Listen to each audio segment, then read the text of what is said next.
ஒரு 5 நிமிஷம் வெயிட் பண்ணுங்க, ஒரு அருமையான வெஜிடபிள் பிரியாணி சாப்பிடலாம். இது என்ன சொல்லுங்க பார்க்கலாம்? Tiffin box. நீங்க இப்படி சொல்லுவீங்கன்னு எனக்கு தெரியும். ஜப்பான்காரன் டிஃபன் பாக்ஸ் கண்டுபிடிக்கல. திஸ் இஸ் அடுப்பு. இதுலதான் நம்ம காய்கறி எல்லாம் கழுவுப்போம்.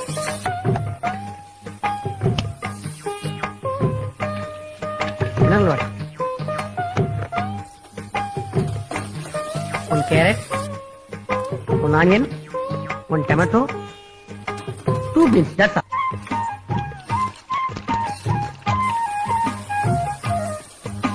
இது ஏற்கனவே வீட்லயே கிளீன் பண்ணாச்சு, அதனால இப்ப கிளீன் பண்ண வேண்டியதில்லை. பாசுமதி ரைஸ்.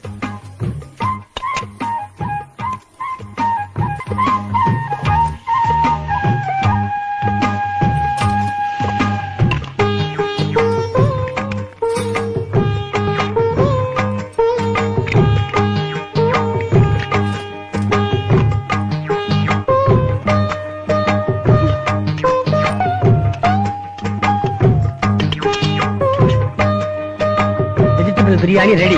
தட்டிடுங்க. அதான் நம்ம கை பக்குவம்.